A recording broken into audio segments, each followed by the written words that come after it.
Hello there. I'm Jacqueline Hanna with Food Co-op Initiative, and you're joining us for our live webinar called Messaging 101. What is messaging for startups and how can we do it effectively? Thanks for joining us today.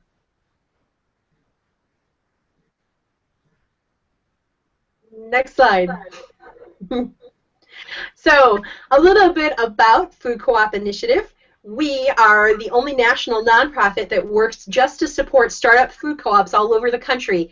We're currently providing support and resources to over 140 communities nationwide, from Sitka, Alaska to Boston, Massachusetts, and beyond.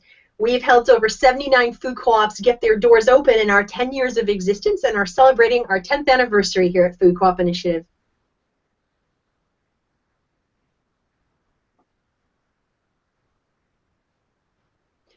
So a little bit more about us. We exist, again, to support startup food co-ops at all stages of development, whether you're having that first conversation around a kitchen table about the possibility of maybe talking about starting a food co-op to if you're opening your doors next week. We're here to support you through all the stages, and you can call us at any time. Our phone number is 844-324-2667 or .coop. You can sign up for our mailing list and take a look at our extensive library of resources at our website, www.foodcoopinitiative.coop.coop. Our support and resources are always free. So we'd also like to take a quick moment to thank our sponsors who make it possible for us to do this support work with you today. We have some terrific sponsors all over the food co-op world that make it possible for us to support startup food co-ops because they believe in the future of food co-ops and of startup food co-ops. We want to thank them for making our work possible with you and for making it possible for the future co-ops all across the country like you to get their doors open.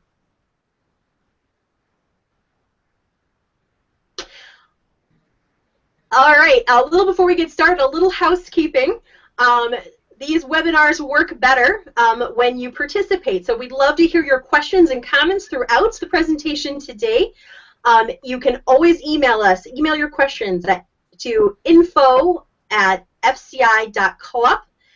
Mary Stennis-Wilborn, one of our staff members here at FCI, she's waving to you right now. She will actually be receiving those emails from you and getting those questions to me throughout the presentation. Most will be answered at the end. But absolutely send them anytime when they occur to you.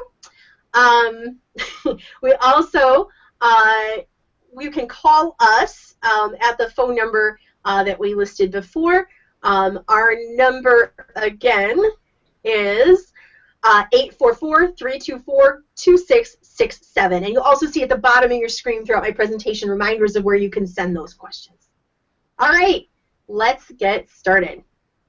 So we're here today to talk about messaging, and it's a really important thing for startups and one that we maybe don't always talk about a lot. We hear from startups that they're doing this work to grow ownership, they're doing this work to find a site, they're doing this work to raise money, but maybe haven't combined all of those things together into a messaging plan for how we talk to our owners.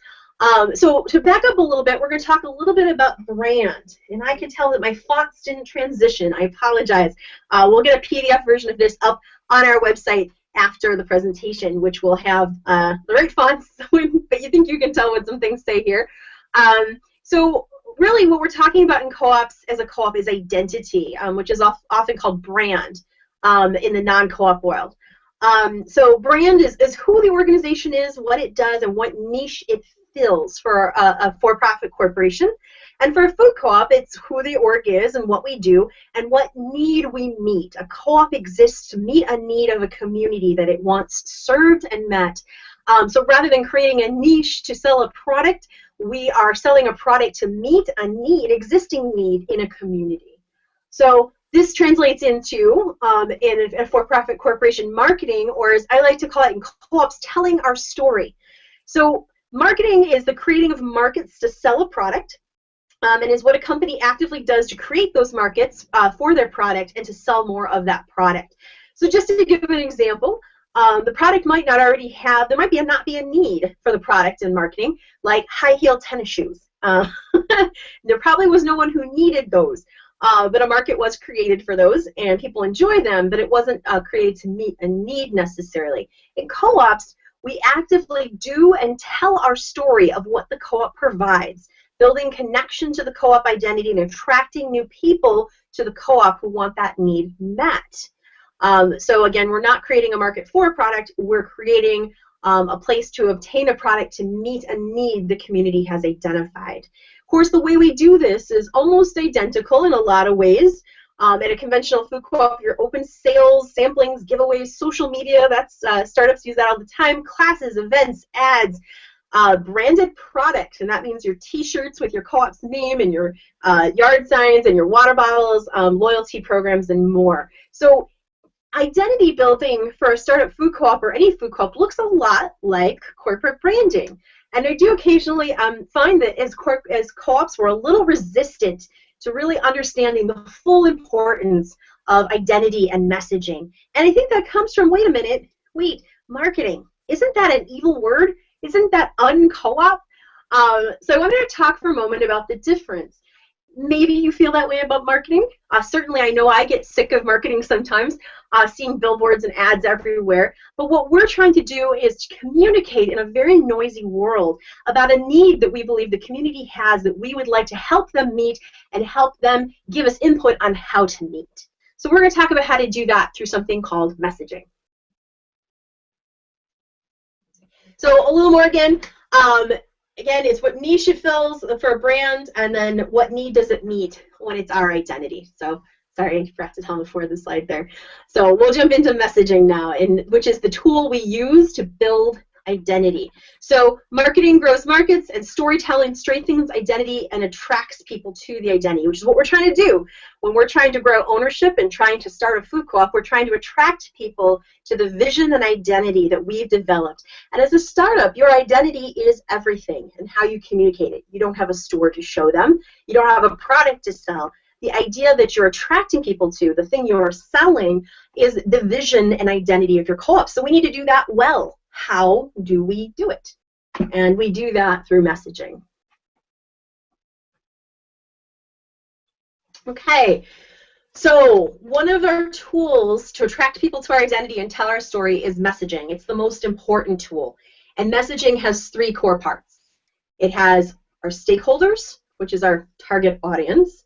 It has our core messages, and it has our vehicles. And we're going to talk about all three today and how you use them as a startup.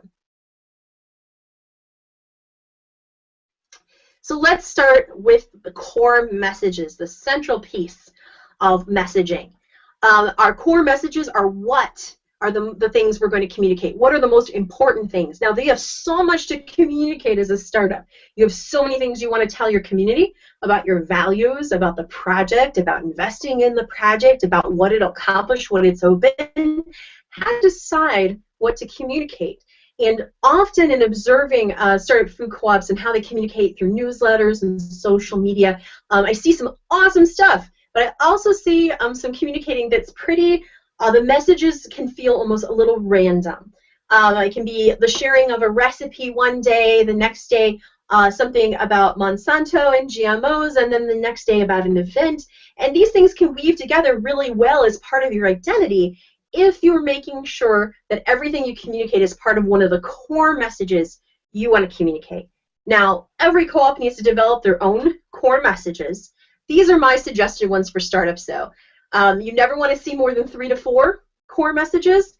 And the top ones that I see again and again, the messages we need to communicate to our communities and to our owners to get those co-ops open are 4 things. The first one are ends or mission. Many food co-ops, once you're open, if you're using policy governance, call this their ends. You might call it your vision or your mission. And here I actually just showed the 4 bullet points of the vision or mission of actually my home co-op, Common Ground Food Co-op here in Urbana, Illinois. And notice how clear and concise they are. They're written a little broader than that if you actually saw all 4 of our vision end statements, but I can express them that quickly. There are 3 or 4 quick bullet points that really encapsulate our vision and what we're trying to do for the community. So you want to have your vision boiled down into 3 or 4 very quick points under your core messages. Whatever we want to communicate our vision, and our vision is X, Y, Z. In this case, vibrant and inclusive community, educational resource to the community, that we strengthen the cooperative movement, and that we build a more robust food shed.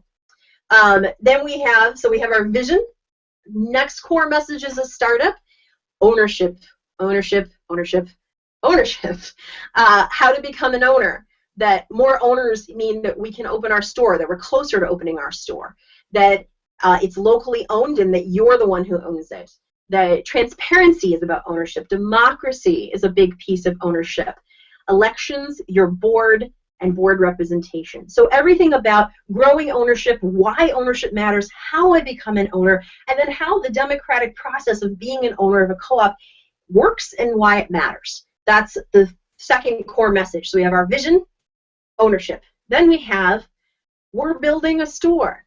And what this is a little bit more of like the pieces of the 3 and 4 development model. And if you haven't run into the 3 and 4 yet, development model for startup food co-ops, please go to our website, again, www.foodcoopinitiative.coop, and learn all about this really powerful model for how we develop co-ops. But the building the store column is really about the things you're doing in that 3 and 4 development model. So it's about the development stages, like here's where we are in development and here's where we're going. It's everything from architects to store design to owner loans to we're working with banks to we're hiring staff, we're getting together a construction team, anything that is a concrete step to building that store that your co-op is attempting to open and get open. So building the store and communicating about the store. So we're communicating about vision, we're communicating about ownership, we're communicating about build the store and how we're doing that and what the steps are. The last core message is a possibility. You could stick to those 3 and have some powerful core messages, but the last one would be grocery store. As I put on here, you can't say this enough. I'm kind of amazed how often that really effective communicating startup co-ops will get to a certain point, maybe 400 owners, 500 owners, midpoint in their development, and they will call me and say, we're starting to hear, is this a CSA? Is this a food bank? Is this a charity? Is this a farmer's market? And you might have run into these questions and the frustration of trying to say again and again and again what you're doing. And so actually, mature co-ops run into this too. My co-op has been open for over 40 years, and we still get phone calls saying, is this open to the public? Is this a food bank? And so we have to keep communicating that co-op means grocery store. So don't stop saying grocery store, grocery store, grocery store. Some ways you can talk about the fact that you're starting a grocery store, show examples of photos and the beautiful photos from the inside of other food co-ops, say this is what we're working toward. Talk about product standards. So people realize you're selling products, food. What kind of products your store will offer. If you already know, if you have a pro forma and a market study, you know you're going to be a larger store, that you're going to have service deli, talk about that deli that says grocery store. Talk about the jobs that you'll create as a grocery store. And also what you're communicating in this core message is that you guys are the real deal. While you're a co-op with a strong vision and commitment to community, you're going to accomplish your ends through a serious business that should be taken seriously. So, and then there's kind of this bonus core message, which is mostly in my mind, there really is only 3 to 4 core messages, but there is, what's the top one right now? What's the thing we really need to communicate the most? And we're going to come back to that idea a little later. So first tool number 1, what are your 3 to 4 max core messages? And every message that we communicate from here on out as a startup should go back to one of these. So as an example, in my co-op, when I was running, I was the general manager of Common Ground Food Co-op up until last year, and we would have messaging meetings, and I'm very, very passionate about fair trade. And so I would find if I was in charge of social media that week or putting out an article, fair trade would get mentioned an awful lot. And it was pointed out to me by my team, well, that's awesome, fair trade is awesome. And it does align maybe with our ends. You see our ends over here, our vision. It's kind of a stretch. It's not a core thing we need to say about our mission, and in some ways it can distract if we talk about it too much. We want to check every message and make sure that it goes back to one of these core messages, every article in the newsletter, that it goes back to one of these core messages in a very clear, direct way. So maybe if you do a bio on a local farm who has become an owner of your co-op, and part of your vision is that you're going to support the local food shed like it is for us, there's a clear connection. That's why we're communicating. This is one of our core messages, our connection to farmers, the importance of local farming. So we're going to talk about that a little more, but this is our first tool, your core messages.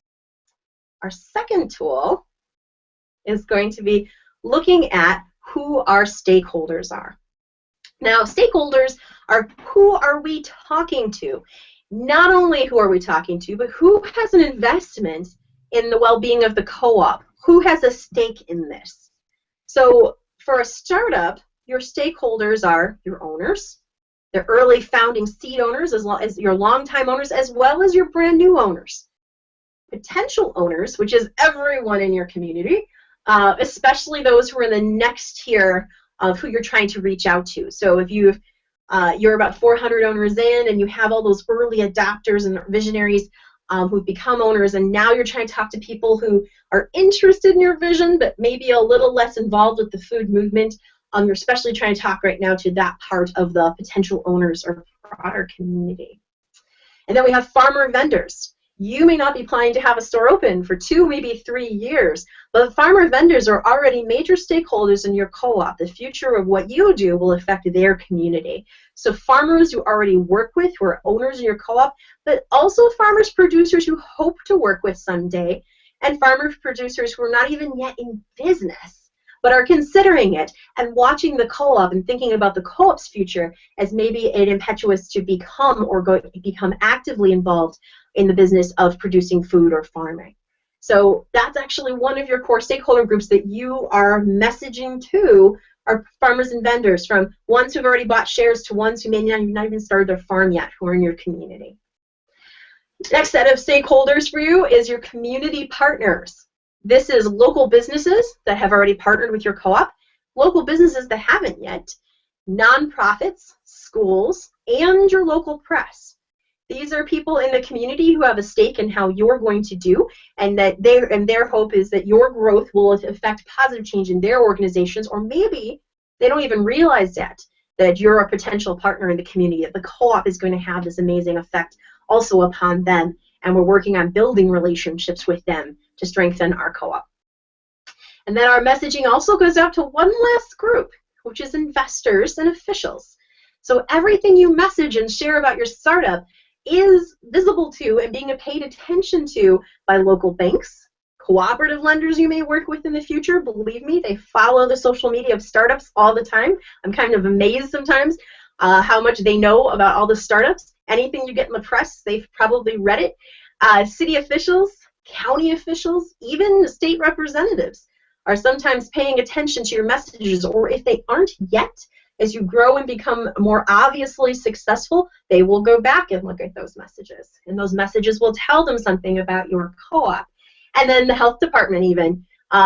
Think about when you're sending out messages about your events, if you're going to sell food and you haven't been talking to the health department, they're paying attention. So our stakeholders is everyone we're communicating to, that we want to get the right message about who our co-op is, what it's trying to accomplish, and what it might do in partnership with them.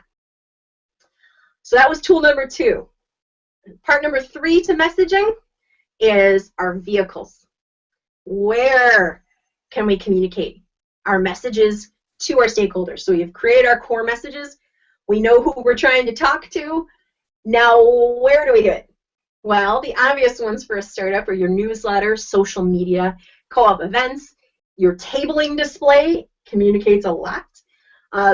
Presentations you make in the community, pamphlets, owner email, direct email, and your website. But there's also a bunch of other things that actually communicate your message all the time. Giveaways. If you do giveaways to get people to become owners, what you give away communicates a lot about your co-op. We find that giveaways that are from local businesses or about food or sustainability, like bikes and rain barrels, communicate a lot about your vision and attract a lot of people because they're attracted to your vision because of food, sustainability, and local. And you're communicating to local businesses about what kind of partner you are. If you really do a good job of promoting their giveaway and the biz that they gave you and making people aware of their business, that tells them about what kind of partner a co-op is going to be in the community. It's a message. Sponsoring events, what events you sponsor tells a lot about your core message of what your vision is. Your volunteer appearance. People don't usually think of this one, We'll actually show an example soon, so I'm not going to go too in depth on this one, but actually how your volunteers appear at events sends a message about your co-op. Your store, what location you pick. If you probably know, you're thinking about this all the time. Where is my store going to be? The neighborhood you pick, where it is, what it's connected to, will say a lot about who your co-op is. It is a message to the community. Tabling, what events you choose to table at, not just your display, but which ones you choose to participate in, what parts of the community, where you get involved in events, whether it's a health event at a large employer, or if it's a tiny new startup farmers market, they communicate about who your co-op is when you participate in them. All potential owner interactions, every single interaction you have with an owner as a board member or a volunteer, it communicates, it messages to owners, classes, press coverage, press releases, branded product, your t-shirts, your yard signs, donations maybe your organization makes. Some co-ops do make donations or do fundraising for different charities in their community connected to food before they're even open.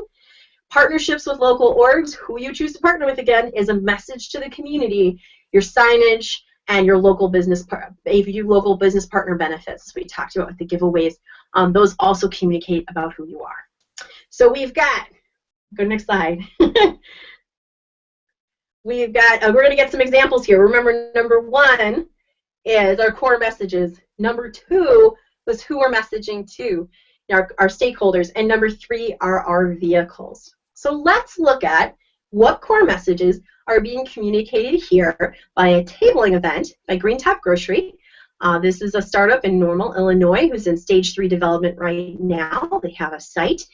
And what are they communicating?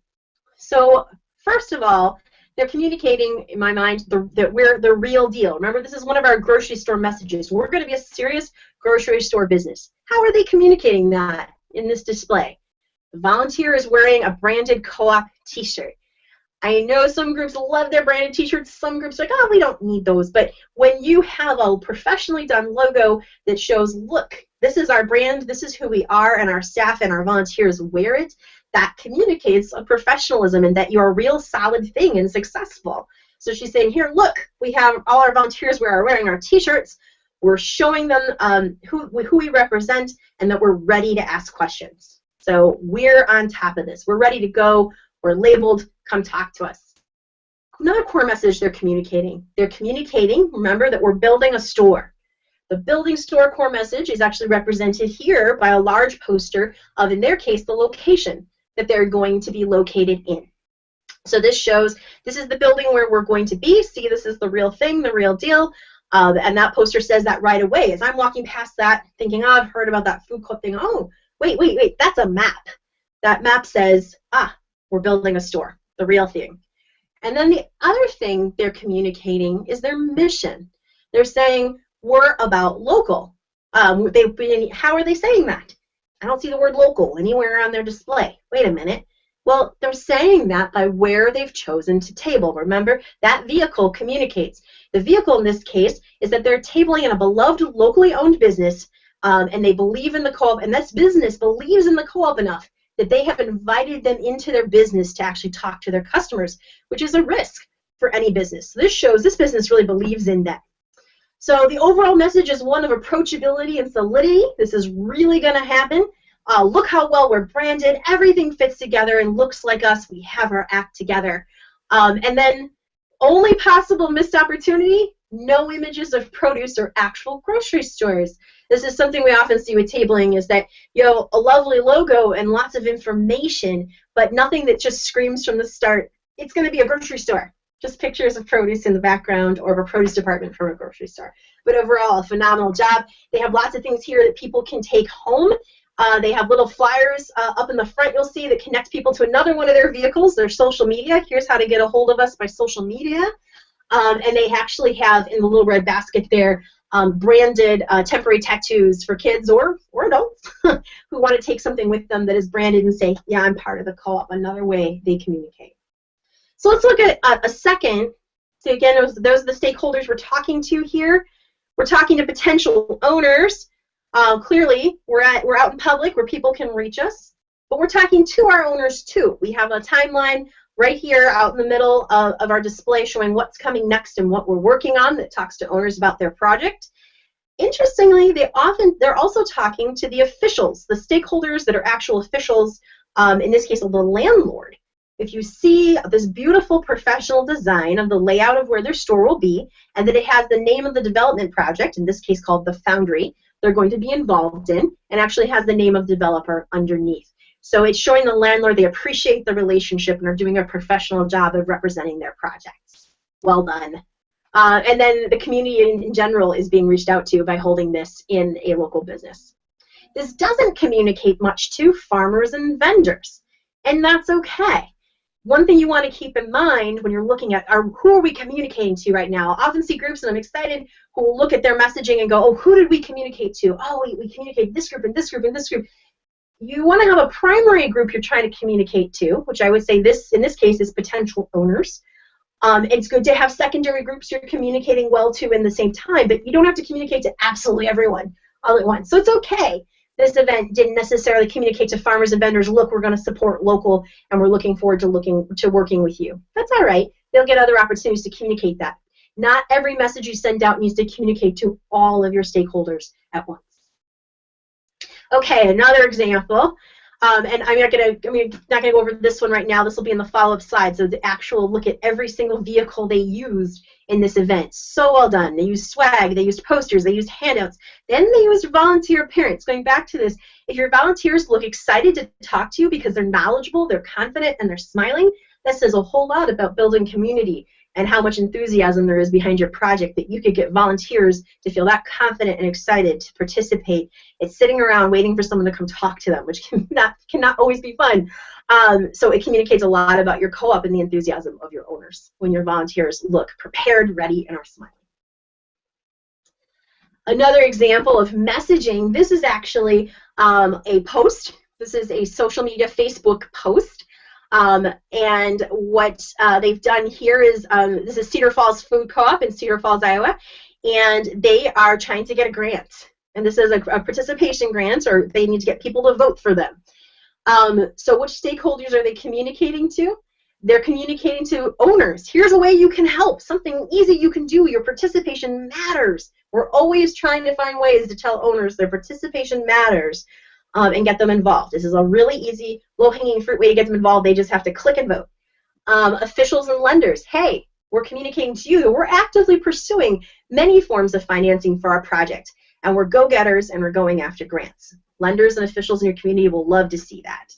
Potential owners, what are we saying to them? Hey guys, look how much support we have. We're in second place in this thing. Isn't this fun, easy to do, exciting? Do you want to join too? Come on, click. So it's a really fun, easy way to communicate to potential owners, hey, you could participate too and give us a hand. Isn't this fun? So many people are doing this. Other great points, there's a friendly face. We may not know who Melanie is, but they posted her name. I know her name is Melanie, and we know that adding a human face to any image, ad, message grabs the eyes, increases reads, and increases the sense of contact with the message. Nicely done. And the screenage, here's what we're talking about. And so they're actually showing you the screen. We want you to go to this thing and click this right there. Wow, making it really easy for me to participate. Nice. Missed opportunity, only a small one. Can you place it? Can you go ahead and click? There's another image that's going to show up. Okay, I guess it's not going to pop up. Oh, and another one. So always find a way to include your logo or brand. This is a great post, but nowhere is this branded as Cedar. So I might be looking through my feed on Facebook, and oh, cool picture, but it doesn't immediately say Cedar Falls Food Co-op. So if we click one more time, you'll see I just stuck their logo up in the corner of this photo. Ta-da!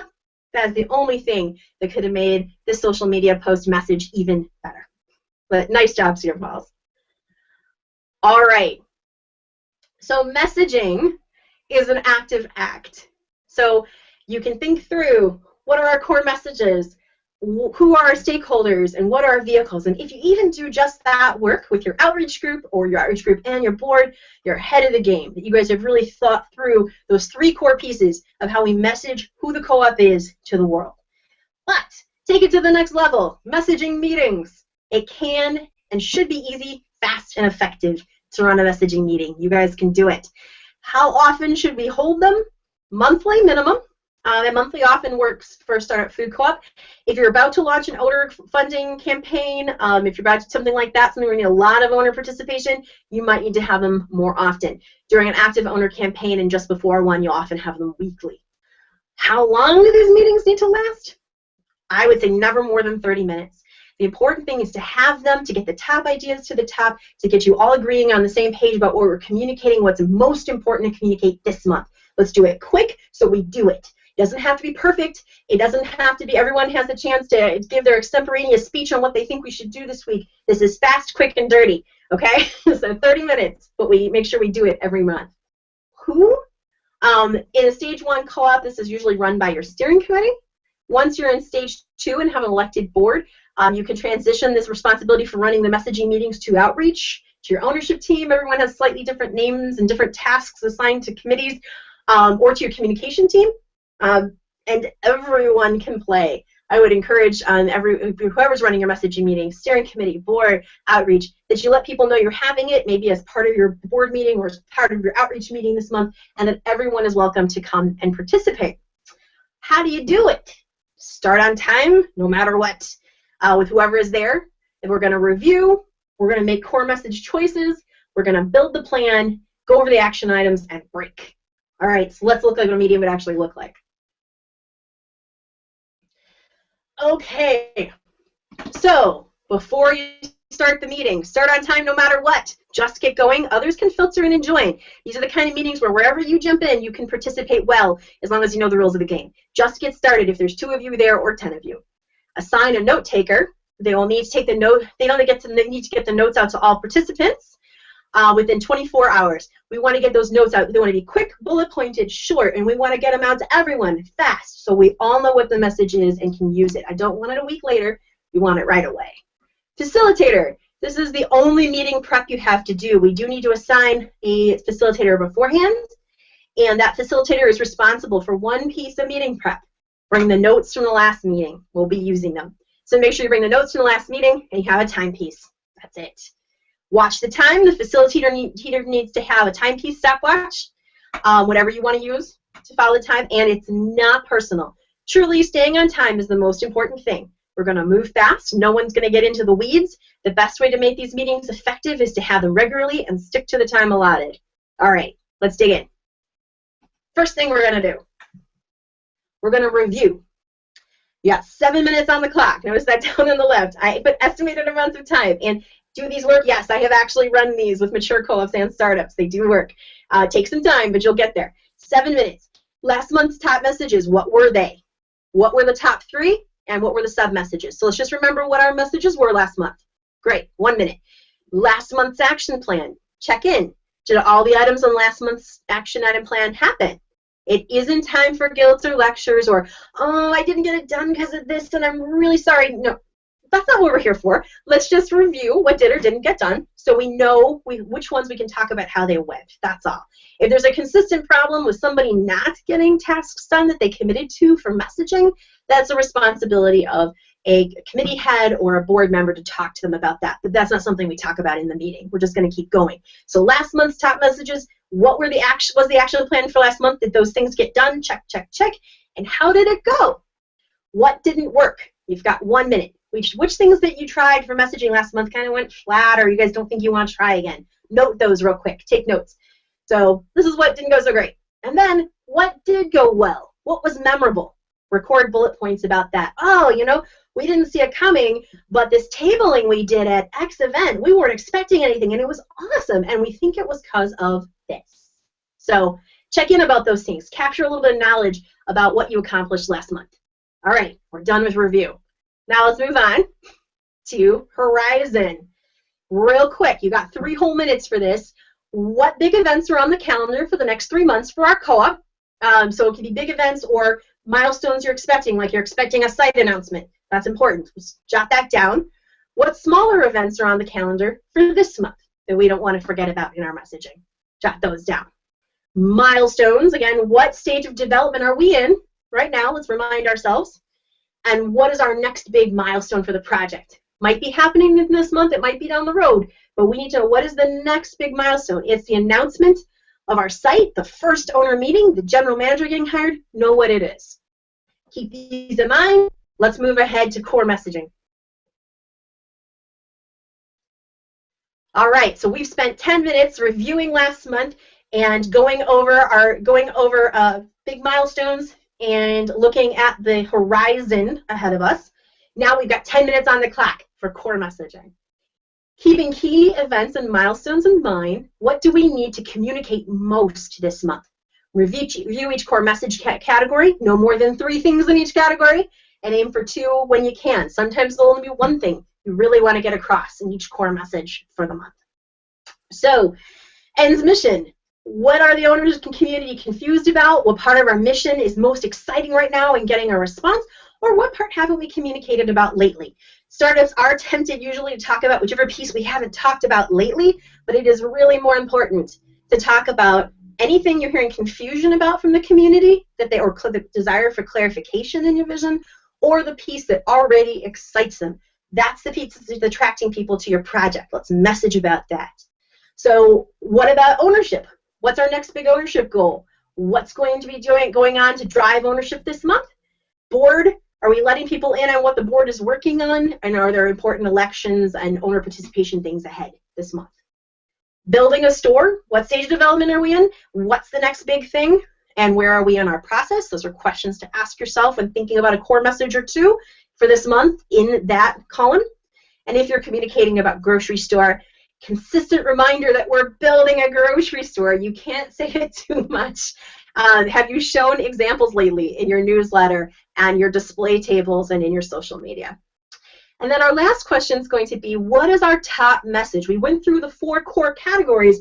Doing that, looking at what's going on this month in each of those core message categories, what's the thing that we most need to get across this month? All right, let's look at an example. So this is a startup in stage 1 development.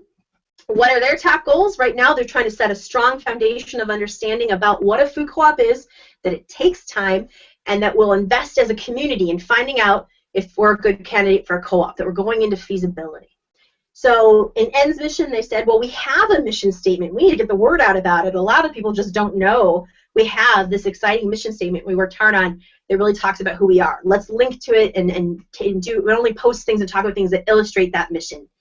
Ownership.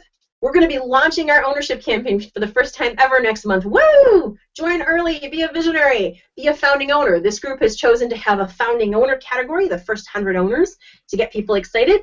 So let's make sure we communicate about that. Building a store. What are we doing about that right now? Well, the thing we can mostly tell people when we're really early in development is that there is a tested model to success for starting a food co-op, and we're following it. It takes years to build a successful co-op. It has never taken anyone less than 2 years to build a successful startup, so it will be multiple years, but it yields huge successes and impacts. So start talking now about how this is a project we're in together for multiple years. That's part of their building the store message at this point. And grocery store. We will be building a grocery store together. We're going to show some examples and pictures. But our #1 top message this month is Founding Owner Drive starts next month. So that's going to be the one we want to message the most. We have an example here for a stage 2A co-op as well on our next slide. Okay, and if you have any questions, sorry, if you have any questions, remember you're sending them to info@fci.coop. I will get to them, or give us a call. This is an example for a stage 2A co-op, and this is going to be in the slides. I'm not going to go too deep into this. We have some time for questions today, but these are some of the core messages developed by a group that's in 2A development. They're really working on getting to 300 owners for a market study, and you can look through their examples in the PDF that will be on our website. And then we also have an example for a stage 2B co-op. And this one, their message is starting to change. Their top goal right now is that they need to wrap up their owner loan campaign. And you'll see some different things they're communicating under the core messages here is a stage 2B co-op. Again, you can look at these in more depth on our website. Okay, and then stage 3. We're trying to finish our owner loan drive so we can break ground. That's what it boiled down to. What's interesting when you're running this process is go through each category of core message And by the time you get to the end, whether you use the first 3 or all 4 of those, it'll be pretty obvious which one's the most important message. They're all messages you're going to work on this month, but what's the one top message we want to make sure every volunteer, every board member, everyone knows that this is this is the most important thing to communicate this month. It'll become obvious in that 10-minute process of going through the different core messages and looking what's going on in each of those messages this month. All right, next slide. All right, so we've spent 20 minutes so far, and now it's pie time. Hurrah! Not real pie, although you're welcome to bring pie to your messaging meetings. You'll get more turnout. What we're doing with pie time real fast is just another way to look at messaging together. All it takes is a circle and a pen. So you're going to have a circle, and you're going to look at where do we want to put the most focus this month. Which of the core messages, again, is going to get the most attention and how much? If you have a whiteboard to do this, this is awesome. Sometimes I just hand everyone a piece of paper and have everyone draw their own pie for just a minute. Like, where do you think we should focus on those core messages we just came up with? Everyone holds it up. We compare notes and go, oh, okay, it seems obvious. We really need, we all agree, maybe differing amounts, but we need to focus on build the store this month. And this is important. Sometimes the grocery store message is going to be real minimal. You're going to make sure you mention it this month, but you don't have to put a lot of time into it. But maybe you need to put a ton of time into growing ownership. Ownership is where we need to talk about right now. We talk about that more than the project or our mission. And you need to know that. But remember, every message this month is going to hit one of these 4. But we want to try and look at which of these. It's just another visual way to look at which of these do we need to most focus on right now. Where's the emphasis? And we have just another quick example where it could be very different, the balance. Where it's building the store is the big communication message this month. And for us, it's that owner loan starts this week. Oh, boy. When owner loan's starting, that is definitely going to be more than 50% of your pie, and that's how it should be. These pieces of the pie will shift, grow, shrink, and that's normal. And this is just a visual way to look at that as a group and say, where do we really need to focus now amongst these core messages that we've pulled out? All right. So next, last piece, action items. Now we're almost done with our meeting. Which vehicles? Go over the list of vehicles and which will you use to communicate these core messages that you've decided to focus on this month. Assign. Who will turn core messages into social media? Who is going to be in charge of making sure the newsletter contains that farmer feature we said was really important to communicate our vision this month? Assign this stuff to subcommittees and committees whenever possible. The idea isn't to say, oh, John from the communication committee will do this, unless John's there and says he will, but it's to say, communication, you've got this. Ownership, you've got this. Board, you've got this. And that'll be in the notes. These groups are in charge of these things. Now, when you're a steering committee, it's all you, right? You might want to get it down to actual names when you're in that early stage of development. But the idea is quickly assign and let those groups take responsibility to moving those things forward. Because remember, they're going to get the notes within 24 hours, so they know what they need to do. And then you might want to review and say, did we need the less obvious vehicles that we can add in? They didn't come to our mind. You have social media, newsletter, that's all really obvious, but is it time to add branded t-shirts? Should we get to work on that? It's one of those less obvious message vehicles for messaging. And then review your stakeholders real quick. Which stakeholders most need to hear each of the core messages? And can you reach out to more than one stakeholder through a message? So if you involve a local business in doing a giveaway to grow ownership, the #1 message is to potential owners. Secondarily, it's to existing owners saying, hey, recommend people, help your friends become owners. But the third person you're messaging to is that local business community, but how well you treat that local business's contribution. So just think through all your stakeholders and your messages and who you don't want to miss. And if you're not talking in any of your core messages this month to a certain group of stakeholders, maybe you need to find a way to do so. So, okay. And so if you have a question on this topic, again, email us now at info@ci.coop or give us a call. Now we're going to look at a quick example. This is an example plan of action items. This is a stage 2B development group. So right now, ownership and outreach is going to take on the owner goal sign. We've already got this owner thermometer that we use at events, but we want to add a sign that says what our next current goal is to accomplish what. Good idea. All right, ownership, you're in charge of that.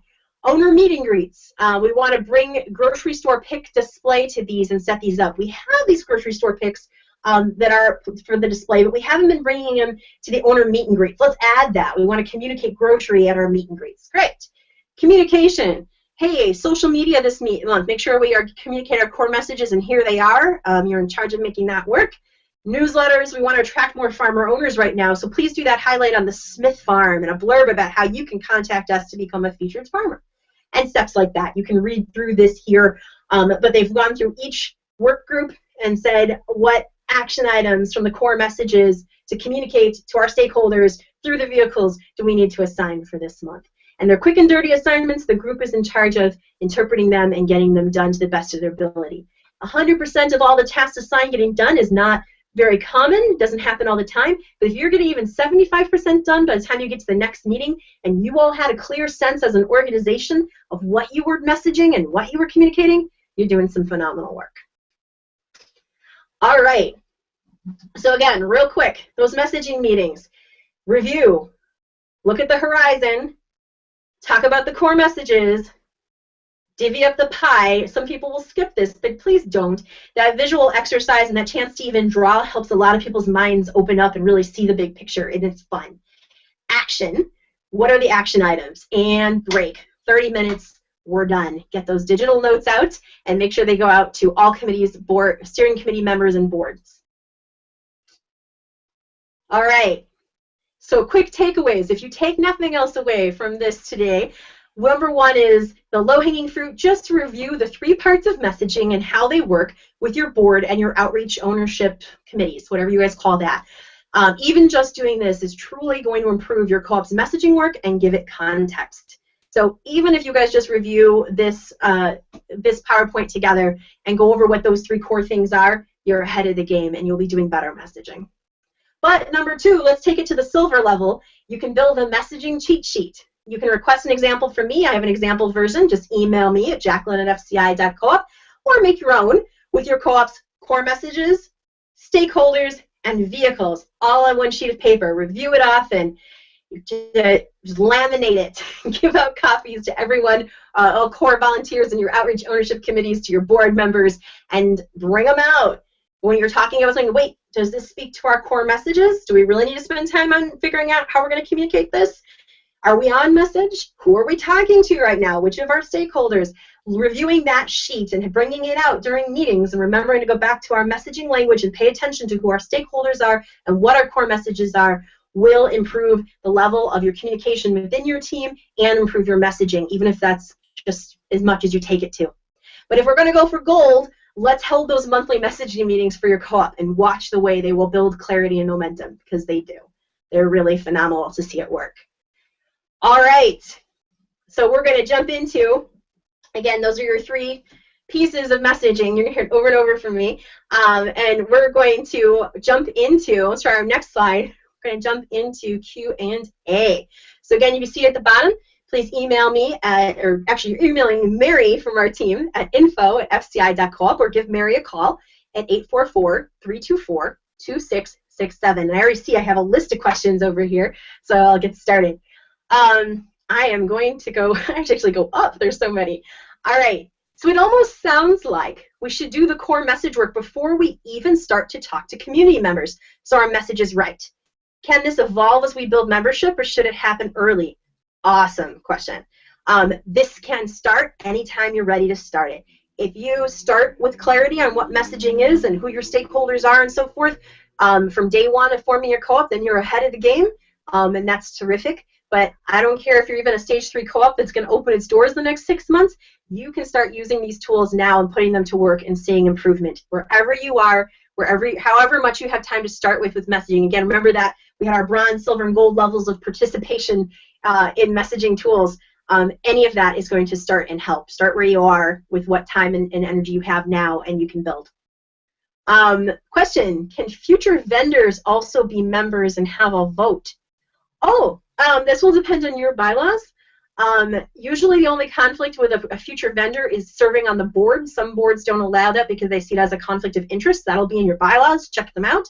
But certainly, future vendors can definitely be owners of the co-op and vote at your co-op. Absolutely. That is usually never a problem. If you want to talk about that more in depth, you can email us or call us. Next question. What if something changes? Like we thought we had a site, but it fell through. How do we put a positive spin on the delay and setback? Ooh, that's a deep one. I'd be happy to talk to you in person, give me a call, and maybe sometime we should talk about messaging failure, quote-unquote failure, because setbacks are a normal part of co-op development. They happen to every startup. Some even the ones that seem to have like all the luck in the world, they will eventually hit some decent-sized setbacks. They have to figure out how to message to their community. It's a normal part of being a startup. First thing to know is you're not alone. It can be done, and that you shouldn't feel bad about it. It's simply part of the development experience. But let's talk more in person. Give me a call or an email, and we can talk about how you do that. It's a little beyond the scope of what I'm covering today, but I like the idea of the topic of messaging setbacks. We'll talk about having that for a future webinar. I've got comments. Make sure your website, Facebook page, and event notices always give your city and state. People all over can access your info, but it needs to be clear to outsiders where you're planning to build this co-op. This is true. Very smart future co-op person. We see a lot of startups do not consistently put their city and state. They feel like everyone knows who they are and what they're talking about, and quite often even new members of your community who are looking for a food co-op don't realize you're in their community when they look it up and they can't find the name of the city. So please, it's an important part of your message. Where are you located? Who are you serving? Are you serving your city? Are you serving your county? Are you serving a valley region? Make sure you put on there where you're serving and where you're located. Question, our local newspaper wants to do a story about our co-op. How can we control or steer the message in the final article? There are things you can do to make sure you're well prepared and that they do a good job, and there are things you can't control. We have seen startups that have actually had struggles with newspapers who have been outright antagonistic. Luckily, that's rare. Usually, they're excited to cover you. One of the best things you can do to control that message is have a fact sheet that you give to them when they interview you. This would be core information about your co-op you want to communicate. How many owners we have, development model we're using, who's on our board, anything you want them to definitely know about you and get across. Another thing you can provide is the media is very busy. If you can provide them with some great quotes already, like maybe one from an owner about why I'm excited being involved, one from a board member why they believe in the model they're using to develop their co-op, maybe 3 maximum quotes, really good ones, in quotes already with who they're attributed to, and have that be part of your fact sheet. They will often use those, and that will set the tone for the article. So you have the opportunity through how you create that fact and quote sheet that you're going to have ready when you meet with them, or that you're even just going to have ready to email out the minute a random media person calls. If you have that, that's a way you can set the tone. So having that fact sheet, that can be part of your messaging, one of your vehicles that I didn't actually put in there. Question, your examples have lovely logo and swag, but we can't afford that yet. What should we invest in first in our messaging costs? Effective messaging can be done through newsletters and social media, very cheap, but the thing that you can't fake is a really good brand, a really good logo or visual brand. So look for talent in your community that's willing to donate it, but don't look for just any student. You might allow students to submit ideas and pick, but even though you don't have money, don't be willing to just take whatever gets handed your way. Why not go to a couple of professional graphic designers who are respected in your community and ask them if they'd be willing to do pro bono work for your co-op? Some of them will be. Some of them will be willing to do a half price. Or there is an option through CDS Consulting. If you want to call Nicole Klemick there. She does store design. She also does branding and logoing, and she has a very affordable logo package for startups specifically that you might actually be able to afford. And once you have that logo, a professional logo package, which will show your logo in different sizes, shapes, and color configurations, and will show you what your fonts are going to be and so forth, you can get a lot done that looks very professional. So that's the core thing. Let's get that professional logo package together. All right, we got another thought from a viewer. Keep your websites and social media pages current. Yeah, we didn't have a lot of time to go over this today, but a final thought. What you don't do also communicates. So if your website's not up to date, you're actually communicating that you're not getting anything done. It happens all the time. I have people call me at FCI, a food competition, and say, is the startup in my community still doing stuff? Because they haven't posted to their social media in a month, and their website hasn't changed. This often happens through the holidays, especially, where we'll see no updates. When you don't message, when you don't communicate, you're still messaging. You are messaging to your community that we're not active and there isn't momentum. So make sure you're aware of what you're not messaging as well. And this goes for stakeholders. Like if you're not bigging up your local farms and talking about how you're going to serve them or showing off the local farms that have become owners, you're communicating about how important farms are or aren't to your startup. So it's not a bad on you, you did something wrong. It's, you just have to be aware still, though, that when you don't find time to do these things, you're also sending messages, and keep that in mind. Or when you don't think about the stakeholders of, the banks or the health department, there may be ramifications when that stakeholder doesn't feel like they were kept in the loop or respected. So keep in mind what you're not doing and how that affects the message of your co-op. All right, well, I think we got through all of them. That was quite a list of questions and comments. Thanks, everyone. Really enjoyed your participation. This has been Messaging 101 with Food Co-op Initiative. We are going to have the PDF of these slides up on our website later today. You can look for that in our resources section. And again, if you have any follow-up comments, questions, or would like to discuss any of these topics in more depth, email us at info@fci.coop or give us a call at 844-324-2667. Next month, in March 2016, we'll be back with our webinar on seed grants, the $10,000 grants that we make annually to startup food co-ops all over the nation. You're not going to want to miss it. We'll see you then.